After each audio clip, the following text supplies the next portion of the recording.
যুক্তরাষ্ট্রের পতাকা পোড়ালে আর রক্ষা নেই, নতুন বিধান। এদিকে গাজায় গণহত্যা ঠেকাতে মুসলিম বিশ্বকে ঐক্যের ডাক ইরান সৌদির। আরও থাকছে, জাতিসংঘে ইসরায়েলের সদস্যপদ স্থগিতে কাজ করবে ওআইসি। এদিকে নিউ ইয়র্কে বাংলাদেশ কনসুলেটে হামলাকারীদের কী সাজা হতে পারে? সর্বশেষ জানিয়ে দিব মোদির চীন সফর, সাংহাই সম্মেলনে কূটনৈতিক নজর দক্ষিণ এশিয়ায়। যুক্তরাষ্ট্রের পতাকা পোড়ালে আর রক্ষা নেই, নতুন বিধান। যুক্তরাষ্ট্রের জাতীয় পতাকা পোড়ানোকে অপরাধ গণ্য করে নতুন শাস্তি ঘোষণা করেছেন প্রেসিডেন্ট ডোনাল্ড ট্রাম্প। সোমবার স্বাক্ষরিত এক নির্বাহী আদেশে তিনি জানান, কেউ মার্কিন পতাকা পোড়ালে তাকে ১ বছরের কারাদণ্ড ভোগ করতে হবে। এক্ষেত্রে কোনো আগাম মুক্তি বা শাস্তি লঘু করার সুযোগ থাকবে না। তবে দীর্ঘদিন ধরে যুক্তরাষ্ট্রের আদালত বলে আসছে, পতাকা পোড়ানো সংবিধানের প্রথম সংশোধনীর অধীনে মত প্রকাশের স্বাধীনতার অংশ। ১৯৮৯ সালে সুপ্রিম কোর্টও এ বিষয়ে সুস্পষ্ট রায় দিয়েছেন। কিন্তু ট্রাম্প মনে করছেন, জাতীয় পতাকা পোড়ানো তাৎক্ষণিকভাবে আইনবিরোধী কার্যক্রম উস্কে দিতে পারে। নির্বাহী আদেশে তিনি সতর্ক করে বলেন, বিদেশি নাগরিকরা যদি এ কাজ করেন তবে তাদের ভিসা বাতিল করা হবে এবং যুক্তরাষ্ট্র থেকে বহিষ্কার সহ কড়া ব্যবস্থা নেওয়া হবে। নতুন সিদ্ধান্তের সমালোচনা করেছে মত প্রকাশের স্বাধীনতা নিয়ে কাজ করা বিভিন্ন সংগঠন। তাদের মতে, ট্রাম্পের এ পদক্ষেপ নাগরিক স্বাধীনতার মৌলিক অধিকারকে ক্ষুণ্ণ করছে। সংগঠন ফায়ার এক বিবৃতিতে জানিয়েছে, ট্রাম্প হয়তো ভেবেছেন কলমের একখোঁচায় সংবিধানের প্রথম সংশোধনী বদলে ফেলা সম্ভব, কিন্তু বাস্তবে তার সে ক্ষমতা নেই। সংগঠনগুলো বলছে, সরকার মত প্রকাশের স্বাধীনতার আওতায় সুরক্ষিত কোনো কাজের জন্য শাস্তি দিতে পারে না, যদিও সেটা অনেকের কাছে উস্কানোমূলক বা আপত্তিকর মনে হতে পারে। নির্বাহী আদেশে মার্কিন অ্যাটর্নি জেনারেল পাম বন্ডিকে নির্দেশ দেওয়া হয়েছে, জাতীয় পতাকা পোড়ানোর ঘটনায় জড়িতদের বিরুদ্ধে সম্ভাব্য সর্বোচ্চ মাত্রায় ব্যবস্থা গ্রহণ করতে। ট্রাম্প প্রশাসনের দাবি, বিদেশি নাগরিকরা পতাকা পোড়ানোর মাধ্যমে যুক্তরাষ্ট্রের জনগণকে ভয় দেখানোর চেষ্টা করছেন। তবে এ অভিযোগের পক্ষে কোনো প্রমাণ প্রকাশ করা হয়নি। এদিকে গাজায় গণহত্যা ঠেকাতে মুসলিম বিশ্বকে ঐক্যের ডাক ইরান সৌদির। গাজায় ইসরায়েলি গণহত্যা ঠেকাতে মুসলিম বিশ্বকে ঐক্যের ডাক দিয়েছে ইরান ও সৌদি আরব।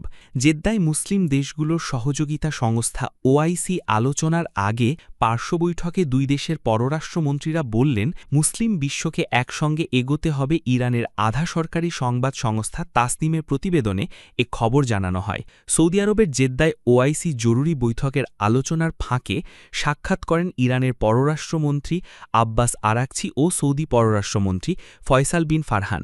এ সময় তারা বলেন, গাজায় ইসরায়েলি গণহত্যা বন্ধে মুসলিম দেশগুলোকে সমন্বিত উদ্যোগ নিতে হবে। গাজায় মানবিক সহায়তা নিশ্চিত করতে হবে।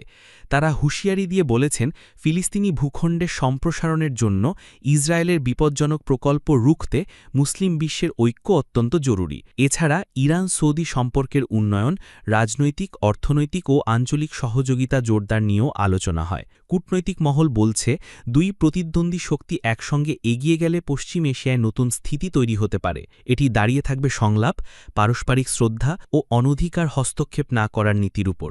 প্রসঙ্গত ২০২৩ সালের অক্টোবর থেকে গাজায় ইসরায়েলি আগ্রাসনে এখন পর্যন্ত নিহত হয়েছেন ৬২,০০০ ফিলিস্তিনি, যাদের বেশিরভাগই নারী ও শিশু। নতুন করে গাজা সিটিতে দখল অভিযান শুরুর পর মানবিক বিপর্যয় আরও ঘনীভূত হওয়ার আশঙ্কা দেখা দিয়েছে। আরও থাকছে, জাতিসংঘে ইসরায়েলের সদস্যপদ স্থগিতে কাজ করবে ওআইসি। জাতিসংঘে ইসরায়েলের সদস্যপদ স্থগিত করার জন্য কাজ করবে ইসলামী সহযোগিতা সংস্থা ওআইসি। সংস্থাটির পররাষ্ট্রমন্ত্রীরা সম্প্রতি এক বৈঠকের পর একথা জানান। ওআইসি ওয়েবসাইটে প্রকাশিত পররাষ্ট্রমন্ত্রীদের চূড়ান্ত ঘোষণায় বলা হয়েছে, ইসরায়েলের সদস্যপদ লঙ্ঘন এবং জাতিসংঘের প্রস্তাবনাগুলোর প্রতি ধারাবাহিকভাবে অবজ্ঞার কারণে ইসলামী সহযোগিতা সংস্থা ওআইসির সদস্য রাষ্ট্রগুলোর পররাষ্ট্রমন্ত্রীদের পরিষদ ওআইসি সদস্য রাষ্ট্রগুলোকে জাতিসংঘে ইসরায়েলের সদস্যপদ জাতিসংঘ সনদের সঙ্গে সামঞ্জস্যপূর্ণ কিনা তা আরও খতিয়ে দেখার আহ্বান জানিয়েছে। উপরন্তু জাতিসংঘে ইসরায়েলের সদস্যপদ স্থগিত করার জন্য প্রচেষ্টা সমন্বিত করা উচিত। ইসলামী সহযোগিতা সংস্থা ওআইসি গাজা উপত্যকায় সংঘাত নিরসনের জন্য শান্তি উদ্যোগ ইসরায়েলের প্রত্যাখ্যান এবং ফিলিস্তিনের গাজা উপত্যকায় যুদ্ধবিরতি প্রতিষ্ঠার জন্য মধ্যস্থতাকারীদের সঙ্গে সহযোগিতা করতে অনীহার নিন্দা জানিয়েছে।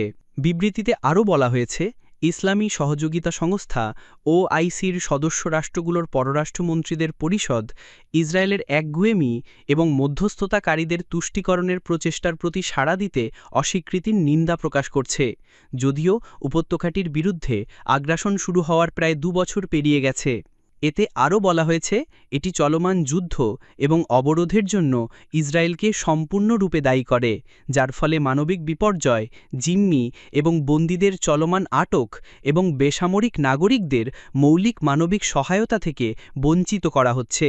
2023 সালের অক্টোবর থেকে গাজায় সামরিক অভিযান চালাচ্ছে ইসরায়েলি। প্রায় 2 বছর ধরে চলা ইসরায়েলি হামলায় গাজায় 62,700 জনেরও বেশি ফিলিস্তিনি নিহত হয়েছেন। সামরিক অভিযানের ফলে দুর্ভিক্ষের মুখোমুখি ছিটমহলটি। গত নভেম্বরে আন্তর্জাতিক অপরাধ আদালত গাজায় যুদ্ধ অপরাধ এবং মানবাধিকার অপরাধের জন্য নেতানিয়াহু এবং তার সাবেক প্রতিরক্ষামন্ত্রী ইয়োভ গ্যালান্টের বিরুদ্ধে গ্রেফতারি পরোয়ানা জারি করে।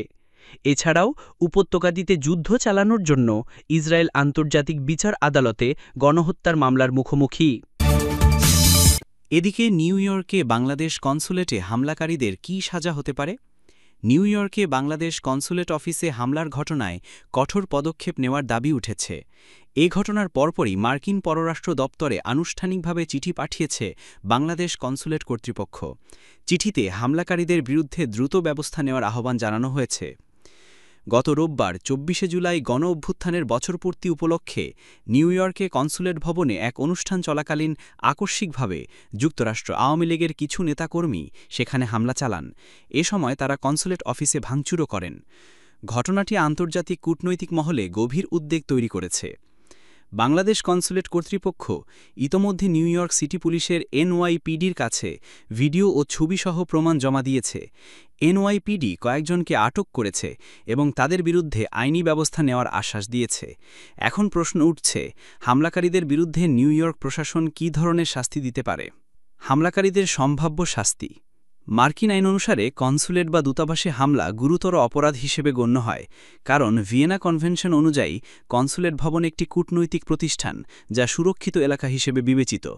তাই এখানে হামলা আন্তর্জাতিক আইন লঙ্ঘনের শামিল। নিউ ইয়র্ক প্রশাসন কয়েক ধরনের পদক্ষেপ নিতে পারে। ফেডারাল অপরাধ হিসেবে মামলা।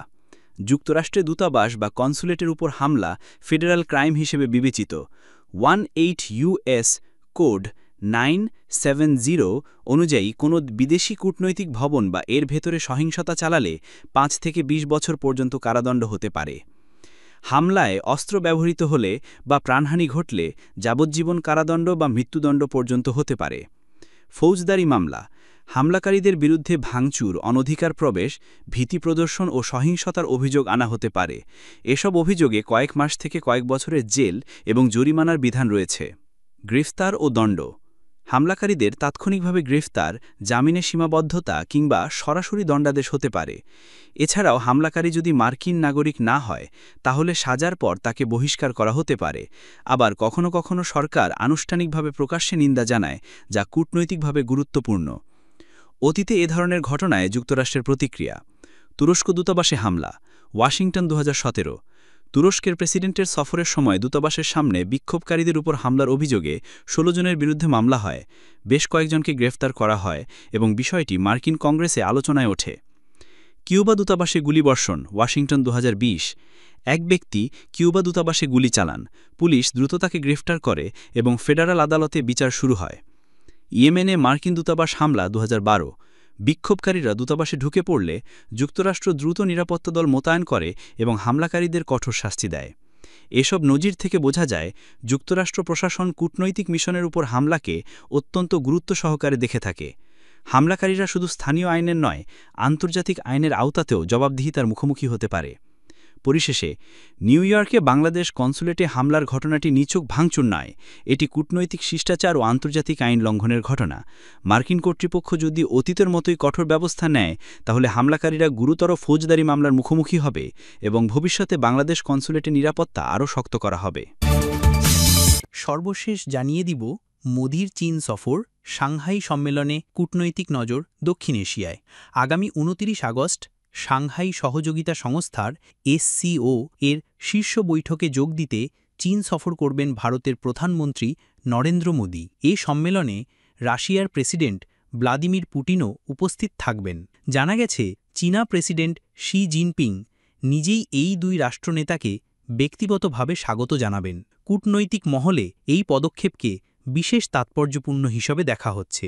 ভারতের সংবাদ মাধ্যমগুলো জানাচ্ছে সফরের আনুষ্ঠানিক কর্মসূচি এখনও পুরোপুরি প্রকাশিত হয়নি, তবে সম্মেলনের ফাঁকে একাধিক দ্বিপাক্ষিক আলোচনার সম্ভাবনা রয়েছে। বিশেষত ভারত-চীন সম্পর্কের সূক্ষ্মতা এবং রাশিয়া-ভারতের ঐতিহ্যবাহী বন্ধুত্ব এই সফরকে গুরুত্ব দিয়েছে। হিন্দুস্তান টাইমসের বিশ্লেষণে বলা হয়েছে, মার্কিন বাণিজ্য নীতির চাপে ভারত এশিয়ার ভূ-রাজনীতি ও অর্থনৈতিক ভারসাম্যে বড় ভূমিকা নিতে চাইছে। সরকারি সূত্রে জানা গেছে, প্রধানমন্ত্রী মোদি সফরে সন্ত্রাস দমন, আঞ্চলিক বাণিজ্য, জ্বালানি নিরাপত্তা ও প্রযুক্তি সহযোগিতা নিয়ে আলোচনা করবেন।